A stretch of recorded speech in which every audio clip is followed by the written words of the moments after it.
Hello, my name is Shane Birmingham, and I'm one of the pastors at the C3 Howick Church.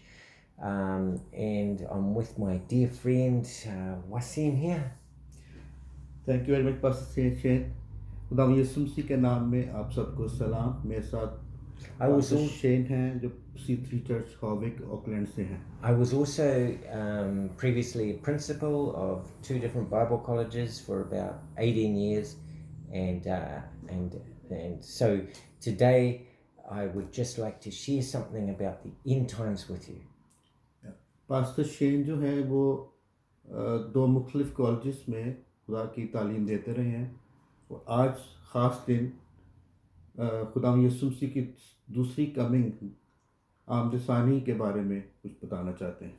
Okay, our hope in the end times is the return of Jesus and us being caught up in the air to meet Jesus, and that's fantastic, and it's a wonderful hope that we have. And so I'd like to read a scripture, or ask Wasim to read 1 Thessalonians chapter 4 verses 15 to 17. तो खुदा यीशु मसीह की जो आमदसानी है वो यकीनन हम मुकस्सीन के लिए, चर्च के लिए बहुत ही अहम है, जिसके लिए हम सब इंतज़ार में हैं। तो खुदा के नाम से शुरू करते हैं। पहला पौलुस रसूल का ख़त तसल्लुनीकियों के नाम, उसका चौथा बाब 15वीं 16वीं और 17वीं आयत पढ़ेंगे हम। चुनाचे हम तुमसे खुदावंद के कलाम के मुताबिक कहते हैं कि हम जो जिंदा हैं और खुदावंद के आने तक बाकी रहेंगे, सोए हुओं से हरगिज़ आगे न बढ़ेंगे, क्योंकि खुदावंद खुद आसमान से ललकार और मुकर्रब फरिश्ता की आवाज़ और खुदा के नरसिंगे के साथ उतर आएगा, और पहले तो वो जो मसीह में मुए जी उठेंगे, फिर हम जो जिंदा बाकी होंगे उनके साथ बादलों पर उठाए जाएंगे, ताकि हवा में खुदावंद का इस्तकबाल करें, और इस तरह हमेशा खुदावंद के साथ रहेंगे। बस तुम इन बातों से एक दूसरे को तसल्ली दिया करो। We also would like to look at Matthew 24 and verse 3, which will show what we're going to cover. इसके साथ हम मुकद्दस मत्ती की अंजील, उसका 24वां बाब एंड वर्स 3. तीसरी आयत देखेंगे। और जब वो जैतून के पहाड़ पर बैठा था, तो उसके शागिर्दों ने अलग उसके पास आकर कहा, हमको बता कि ये बातें कब होंगी, और तेरे आने और ये दुनिया के आखिर होने का निशान क्या होगा। Okay, so what I would like to do just briefly today is look at 7 signs of Jesus coming. आज के दिन सिर्फ मैं आपके साथ ये शेयर करना चाहता हूँ कि वो क्या 7 निशानात हैं खुदा यीशु मसीह के आने के। But I particularly want to look initially at the Israeli agricultural season, because it relates to the time of the end. इसके साथ हम ये भी देखेंगे कि इस्राएल में यहूदियों का जो इस वक्त जो मौसम है, उनका जो मौसम है वो हमें किस तरह आगाह करता है इस चीज़ के बारे में। In Israel, they have two major rainfalls. There'd be what's called the early rain in October or November, when the rain would soften the soil for planting, and they would plant the crop. And then there'd be a long dry time for many months, and then the latter rains, or the end rains, would come in April and pour down from heaven and ripen the crop so it was ready to eat. तो हम इस देखेंगे कि Israel में अक्टूबर और नवंबर के 2 महीने ऐसे जिस पे बारिश कसरत के साथ होती है, जिसके बायस ज़मीन बहुत नरम हो जाती है और काश्तकारी के लिए बहुत ही अच्छा मौसम होता है। लेकिन उसके बाद मुसलसल 4 से 5 माह ज़मीन जो है वो ड्राई और खुश्क रहती है, और फिर अप्रैल में फिर से वो इस काबिल हो जाती है कि उसमें दोबारा से काश्तकारी की जा सके और फसल जो है उगाई जा सके। Now, why am I saying this? because the Holy Spirit is often likened to rain. We know that Jesus spoke to someone and said, out of your innermost being shall flow rivers of living water, and he was talking about the Holy Spirit. जिस तरह खुदावंद का रूहुल Quds है वो बारिश की मानत और बड़े ज़ोर की मानत आता है और खुश्क साली को और खुश्क ज़मीनों को तरोताज़ा कर देता है, उसी तरह ये जो मौसम जो इस्राएल में आते हैं कुछ इस तरह की नुमाइंदगी करते हैं खुदा यीशु मसीह और रूहुल कुद्स की रूहानियत के बारे में. So God likens us to plants like corn, a seed, and at the end of the age, when the plants are ripe, the Son of Man is going to come sitting on a cloud. We see that in Revelation 14, and he's going to get his sickle and he's going to reap the harvest, bring in all the harvest at the end of the age. और इसी तरह हम जो मसीही लोग हैं हम भी उस तरोताज़ा फल और पौधे की मानद हैं जिसके अंदर फल है और खुशबू है, और जब खुदा यीशु मसीह आएंगे तो फरिश्ता जिस तरह मुकाशवा में लिखा है कि वो काश्तकारी करेगा और खुदावंद के चुने हुओं को अलहदा कर लेगा. So how will the crops grow? The way that we know they'll grow is that God will pour the rain down at the beginning to give birth to the crops. So we see in the Bible on the day of Pentecost, the Holy Spirit was poured out on the church. जिस तरह हम देखते हैं कि बारिश होती है और बीज जो है वो निकलता है और फिर वो एक तनावर दरख्त और फलदार दरख्त पैदा बन जाता है, उसी तरह रूहुल कुद्स जब आता है तो इंसान को कुव्वत और ताकत और खुदा के मुकाशवा से भर देता है ताकि हम उसके जलाल के लिए इस्तेमाल हो सकें. Now we know for the crops, for us human beings to be ripened and ready for harvest, there needs to be another outpouring of the Holy Spirit. There needs to be a latter rain. And the Bible talks about this coming at the end of the age. So जिस तरह फसल जो है वो तैयार होती है, उसी तरह कलीसिया और उसी तरह खुदा के मुकस्सीन को भरपूर तरीके से खुदा के कलाम में बढ़ते हुए तैयार होना चाहिए.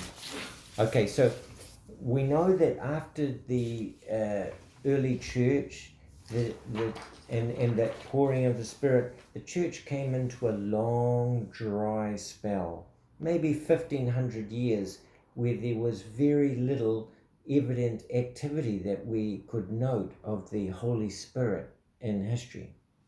जिस तरह रूहुल कुद्स शुरू में इब्तदाई कलीसिया में नाज़िल हुआ और कलीसिया ने आहिस्ता आहिस्ता जो है वो बढ़ना शुरू किया और खुदावंद के कलाम को, खुदावंद यीशु मसीह के पैगाम को दुनिया में फैलाना शुरू किया. Okay, now in Joel chapter 2 verses 28 to 32, हम खुदावंद के कलाम में से योएल नबी की किताब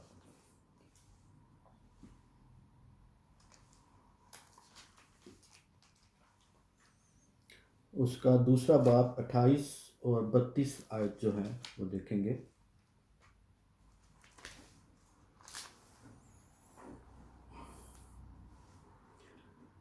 कलाम में यूँ लिखा है, और इसके बाद मैं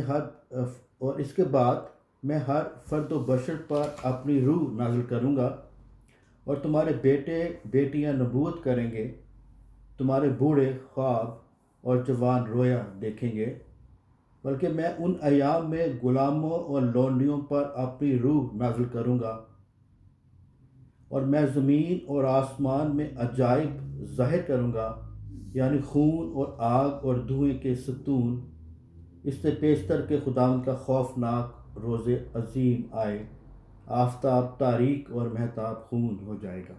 Now notice in that verse, God says that he will pour out his Spirit on all flesh. And Peter quoted from this verse on the day of Pentecost.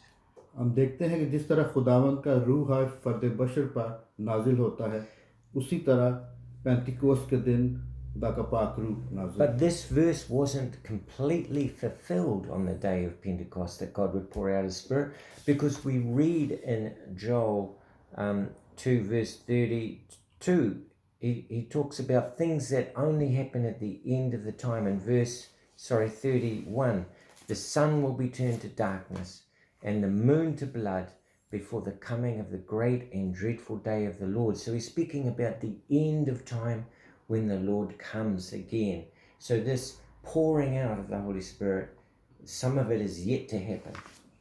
हाँ जी, जिस तरह योएल नबी में जो हवाला भी हमने पढ़ा है, और वो हो खुदावंद, और वो 35 के दिन पूरा होता है खुदा का ये वादा कि आखिरी दिनों में जो है खुदा का रूह जो नाजिल होगा, और मैं ज़मीन और आसमान पे अजायब ज़ाहिर करूँगा, यानी खून और आग और धुएं के सतून।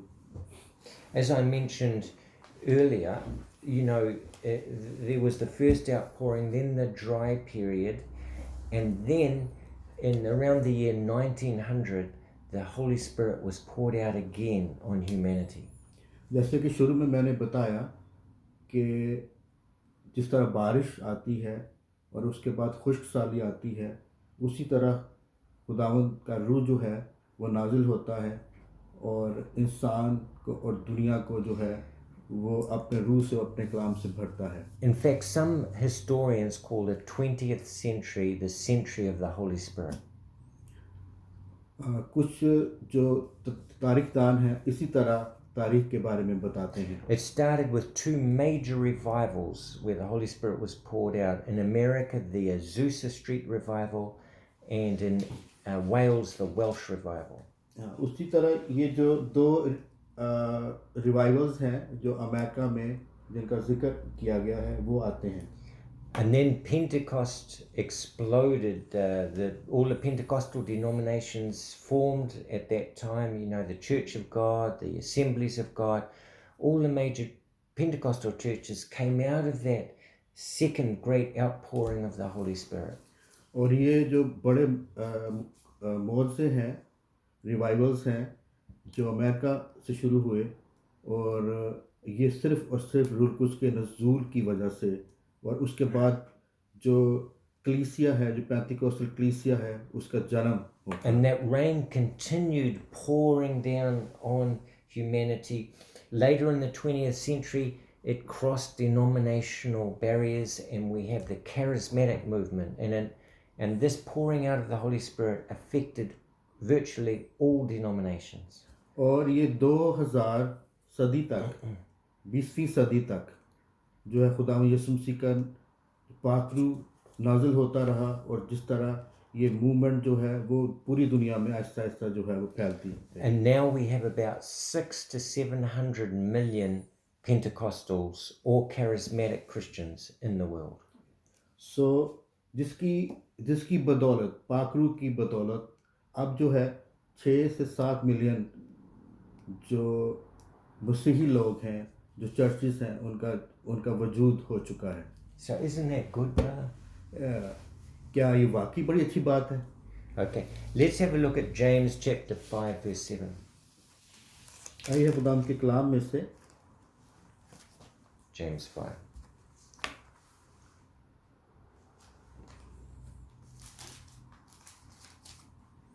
याकूब का खत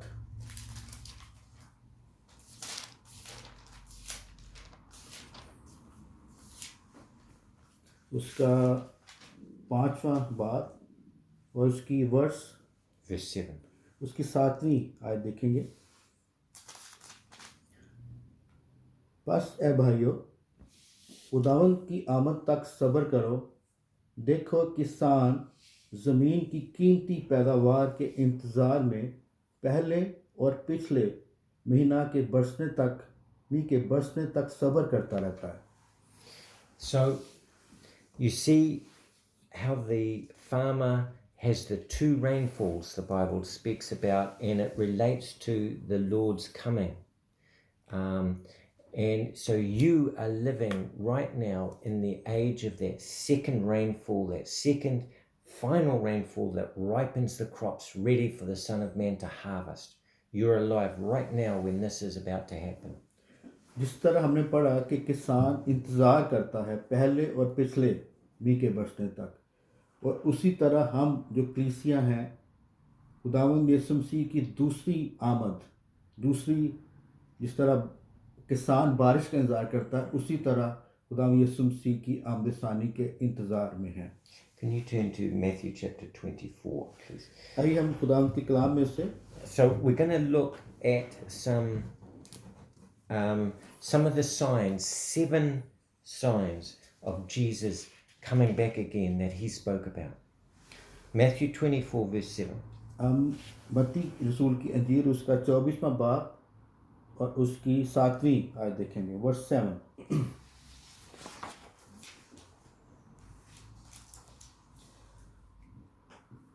क्योंकि कौम पर कौम और सल्तनत पर सल्तनत चढ़ाई करेगी और जगह जगह काल पड़ेंगे और भूचाल आएंगे।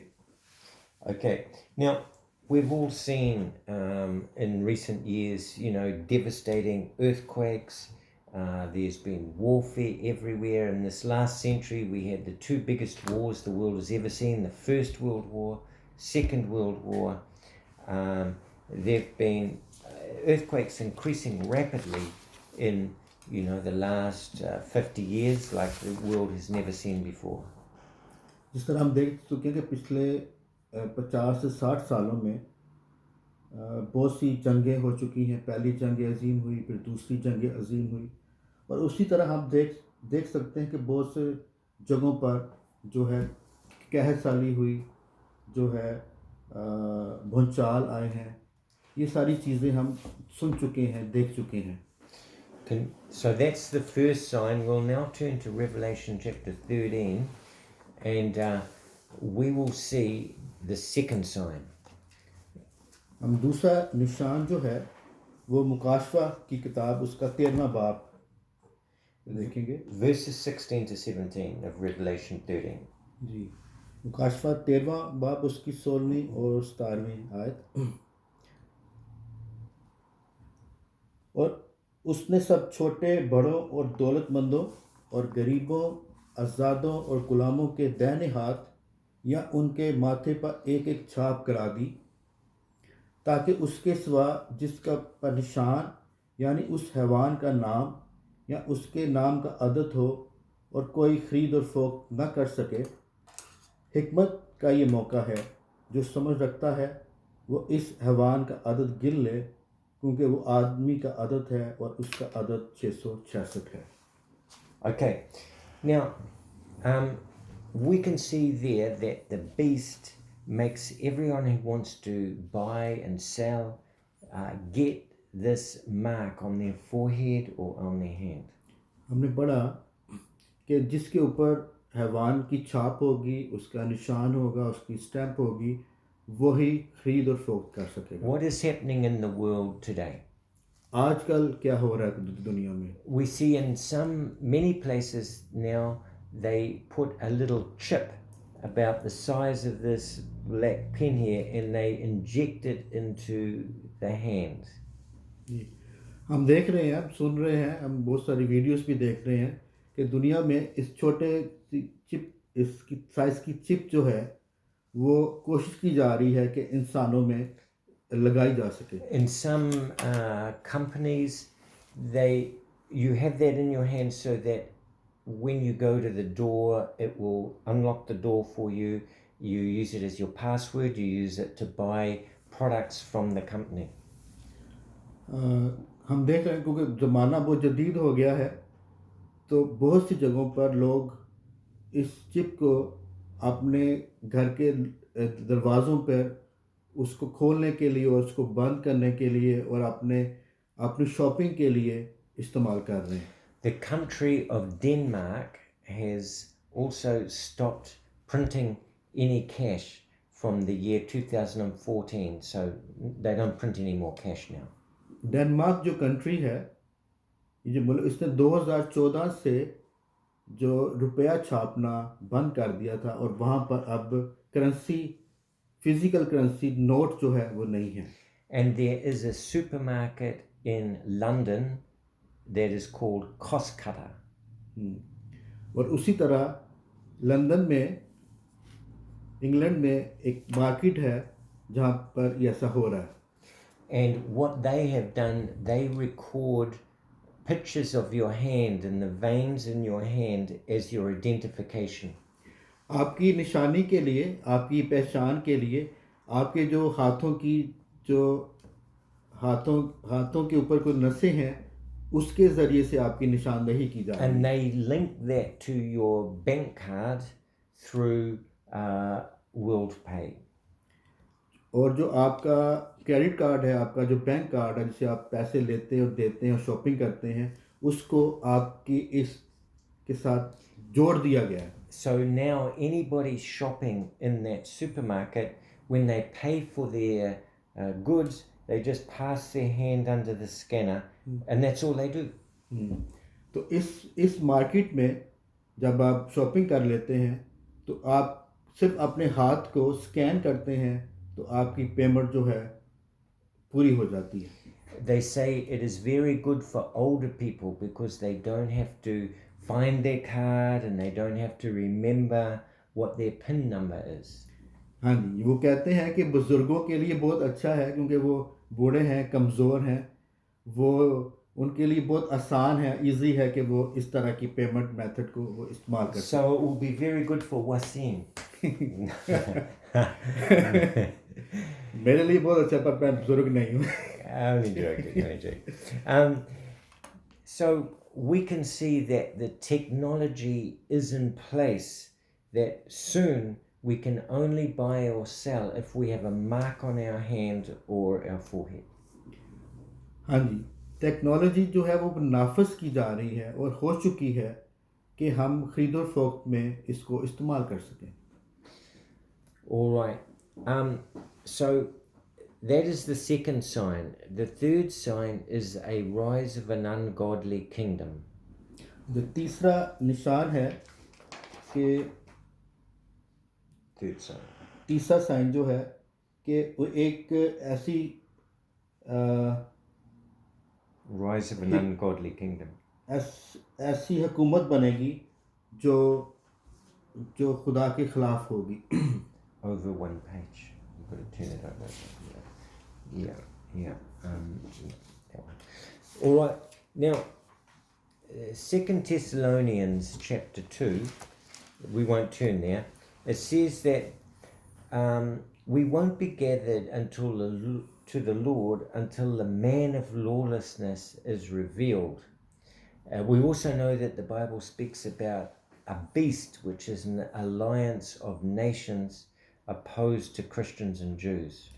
हम शुरू में पढ़ चुके हैं, किताब मुक़द्दस हमें आगाह कर चुकी है कि हैवान जिसको बीस्ट कहा गया है वो आएगा और दुनिया में अपना कानून नाफिज करेगा। So if we are getting near the end times, we would expect to see a group of nations that have the same religion and that are very military. तो आखिरी अयाम में क्या होगा कि एक ही कानून और एक ही फौजदारी होगी जिसके तहत जो है वो इंसान जो अपनी ज़िंदगी का गुजारा करेगा। Their religion must be an aggressive, warlike religion, and it must be a strong religion. और जो मज़हब है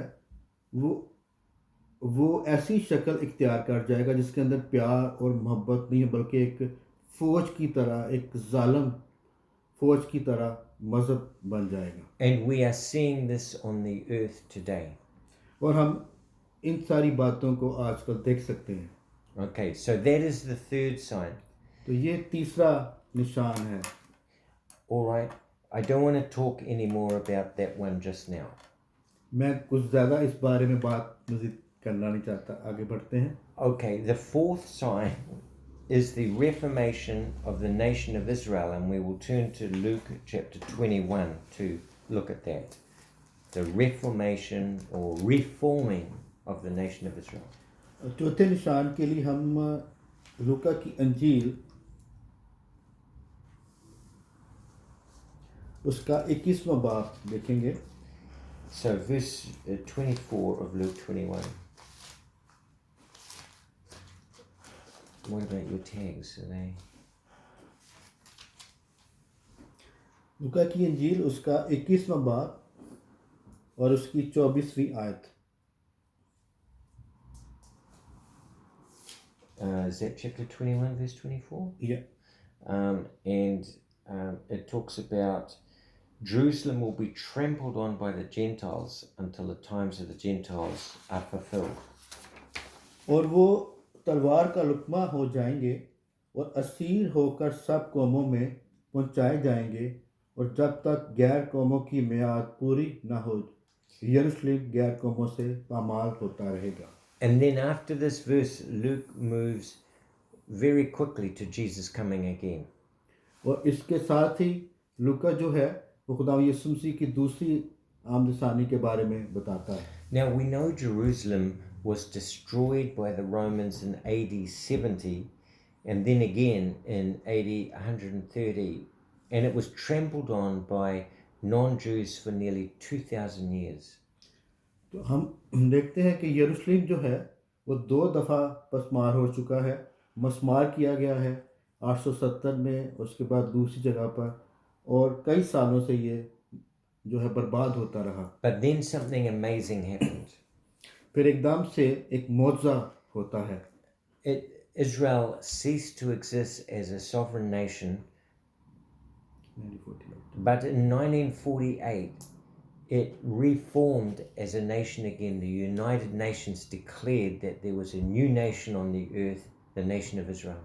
और हम देखते हैं तारीख हमें बताती है कि जो इसराइल है, जो यहूदी जो हैं वो पूरी दुनिया में फैल जाते हैं, लेकिन 1948 में एक बड़ा काम होता है कि खुदावंद यीशु मसीह इसराइल को दोबारा इकट्ठा करता है और ये मुल्क की शक्ल में जो है ज़हूर इसका होता है। Then in 1967, during the Six-Day War, the Israelis recaptured the city of Old Jerusalem.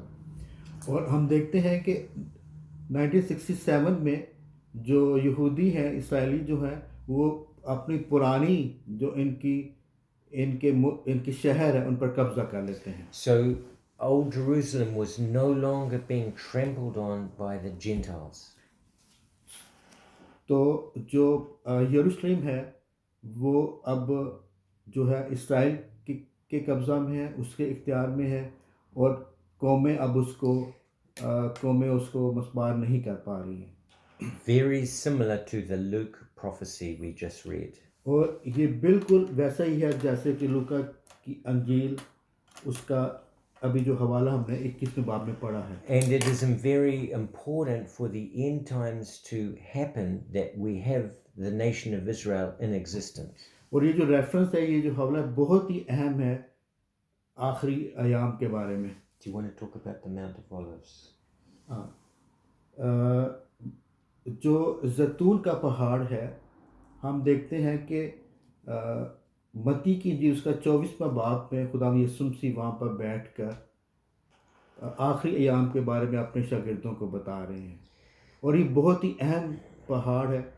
और बाइबल के मुताबिक खुदावंद यीशु मसीह की जो दूसरी आमद है वो इसी पहाड़ पर होगी, और ये प्रोफेसी यहाँ पर पूरी होती है कि जब इसराइल जो है मार्ज़ वजूद में आ जाता है, जिसका मतलब है कि खुदावंद यीशु मसीह जल्द इसी पहाड़ पर आने वाला है। Okay, so that is the fourth sign, Israel being returned to a nation. So ये चौथा निशान था कि इसराइल जो है वो दोबारा मार्ज़ वजूद, And it has happened. और ये हो चुका है। So now the fifth sign in Matthew 24. और पांचवें निशान के लिए हम दोबारा मत्ती की इंजील उसका 24वें बाब की तरफ आएंगे। Okay, and from verse 14, और उसकी 14वीं आयत हम पढ़ेंगे। और बादशाही की इस खुशखबरी की मुनादी तमाम दुनिया में होगी ताकि सब कौमों के लिए गवाही हो, तब खात्मा होगा। okay, now this is an incredible verse because what is spoken here has almost happened now.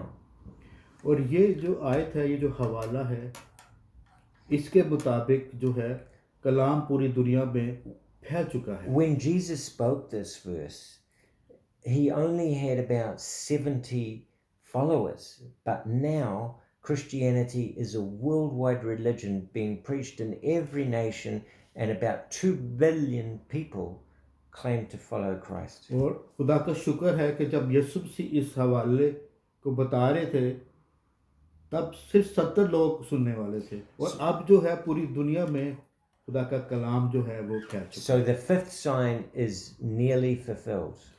और जो पांचवा निशान है खुदा के कलाम का कि वो पूरी दुनिया में फैल जाएगा, वो करीबन पूरा होने को है। 2 more signs to go.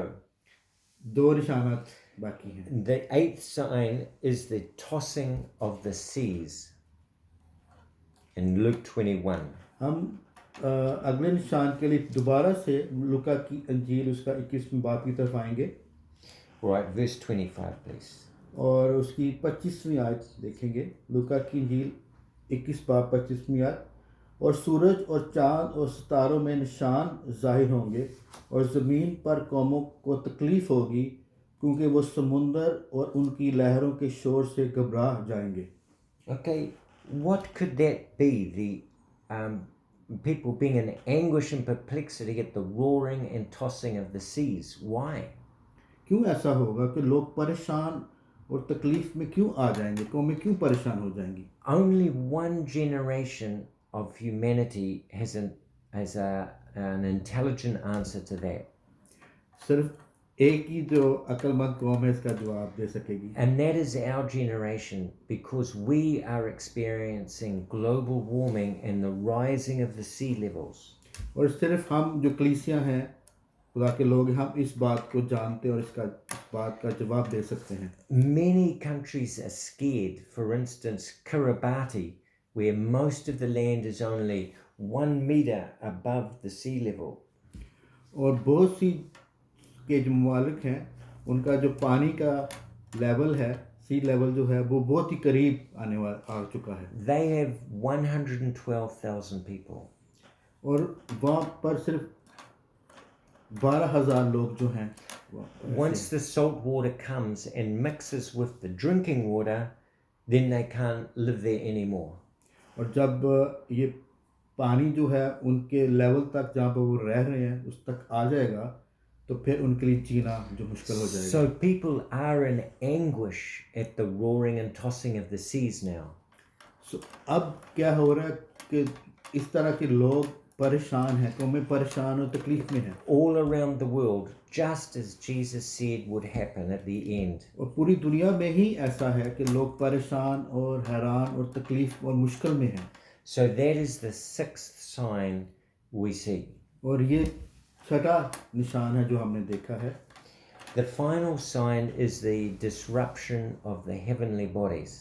और जो सातवां निशान है कि आसमान की जो कूफतें हैं वो हलाई जाएंगी।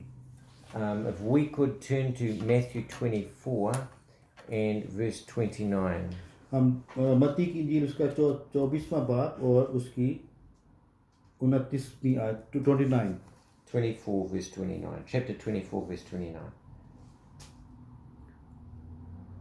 और फौरन उन दिनों की मुसीबत के बाद सूरज तारीक हो जाएगा और चांद अपनी रोशनी ना देगा और सितारे आसमान से गिरेंगे और आसमानों की कूफतें हलाई जाएंगी। It's interesting. I was watching the TV, and in the news they said that there is a big asteroid circling in the universe. और ये वाकई बता रहे हैं कि वो भी इन्होंने एक वीडियो देखी है जिसके अंदर से एक सियारा जो है वो नमूदार हो रहा है। It is 300 meters across. ये कुछ 300 मीटर के फासले पर है। It's expected to cross the Earth's orbit in the year 2029. और कहा जा रहा है कि 2029 तक ये सियारा जो है वो और करीब ज़मीन के आ जाएगा। It will be close enough to Earth that the Earth's gravity may possibly pull it in and it crashes on Earth. और मुमकिन है कि ये सियारा इतना करीब आ जाए दुनिया के कि जो ज़मीन की कशिश सिकल है इसको तरफ खींचे और एक बड़ी तबाही का बायस बन जाए। If it doesn't happen in 2029, it crosses again in 2036. और अगर ये 2029 में ना हुआ तो 2036 में ये दोबारा मुमकिन है, It is even closer then. क्योंकि ये बहुत करीब आता जा रहा है। Okay. The scientists on the TV news estimated its impact on the Earth would be the equivalent of 100,000 Hiroshima bombs. और जो साइंसदान है वो कह रहे हैं कि ये जो स्यारा है इसकी तबाही ऐसी जैसे हिरोशिमा बॉम्ब की मानद जो कि उस वक्त हुआ था उसके के करीब है, उसके मुताबिक है। If that happened on Earth, there would be a huge dust cloud and smoke cloud that would circle the Earth and make the sun dark. और इसमें होगा क्या कि बहुत धुआं और जो गर्द है वो फैल जाएगी और जो जिसके बायस जो है सूरज जो है वो स्याह हो जाएगा। That would fulfill Jesus' prophecy. और ये खुदा यीशु मसीह की आमदसानी की इस पेशन गोई को पूरा करती है। The British were so concerned that they are launching a satellite to go up and investigate. और जो इंग्लिश लोग हैं, जो यूके इंग्लैंड के लोग हैं, वो इसको जानने के लिए उन्होंने अपनी सैटेलाइट जो है वो भेज दी है। All right, so they are the 7 signs. ये वो 7 निशानात हैं जो खुदा यीशु मसीह की आमदसानी के बारे में हैं। Okay, if we can look at Matthew 24 verse 27 and read verse 27 and 28, please. हम दोबारा से मत्ती रसूल की अंजील उसका 24वां बाब और उसकी 27 और 28 देखेंगे। क्योंकि जैसे बिजली पूरब से गूंज कर पश्चिम तक दिखाई देती है, वैसे ही इब्ने आदम का आना होगा। जहाँ मुर्दार है वहाँ गिद्ध जमा हो जाएंगे। And verse 31 and 32, please. और 31 और 32वीं हम आयत भी पढ़ेंगे। और वो नरसिंगे की बड़ी आवाज़ के साथ अपने फरिश्तों को भेजेगा और वो उसके बरगजीदों को चारों तरफ से आसमान से इस किनारे से उस किनारे तक जमा करेंगे। You are living in exciting times in terms of Bible prophecy. हम इन पेशन गोइयों को जो बाइबल मुकद्दस में है उसके बिल्कुल करीब अयाम में रह रहे हैं। Think of the 7 signs. इन 7 निशानात के बारे में सोचिएगा। The latter rain is falling. Only a certain group of humanity could say that they were there for that. Only those born in the last 100 years. And that's you. And हम जो कलीसिया हैं हम भी सिर्फ वो उस आखिरी बारिश की तरह हैं जो खुदावंद के कलाम और के से भर कर और उसकी दोबारा आमद के मुंतज़िर हैं। Another sign, Jerusalem is no longer being trampled on by the Gentiles. Again, only a certain group of people could say they were alive when that happened, and that's those born in the last 50 years. That's us. और दोबारा से यरूशलेम जो है वो गैर कौमों से जो बर्बाद नहीं किया जाएगा। Then another sign, we are on the verge of being able to buy goods with a mark on our hand, and again it's only in our time that this is possible. और ये हमारे वक्त में ही हो रहा है कि हम देख रहे हैं कि हमें मजबूर किया जा रहा है कि हम अपनी जो खरीदो फरोख्त है वो चिप के ज़रिए से कर सकें। Again, nations around the world are in anguish at the roaring and tossing of the sea, and it's only happening in our time. और ये भी सही है कि इसी आयाम में हमारे टाइम में कौमें जो हैं वो मुसीबत में है, मुश्किल में है कि और वो इस डर और खौफ में है कहीं समुद्र का पानी उनके ऊपर न चढ़ आए। The disruption in the heavenly bodies, the planets and asteroids, is happening soon. और जो आसमान की कूफतें हैं वो भी जल्द जो हैं वो हिला दी जाएंगी, वो अपनी जगह से उनको हिला दिया जाएगा। There is no other generation that has the required technology and the historical and geographical events in place happening now like our generation has. और जो टेक्नोलॉजी ने जो जो नई तरक्की की है वो सिर्फ हमारे इस वक्त के अयाम में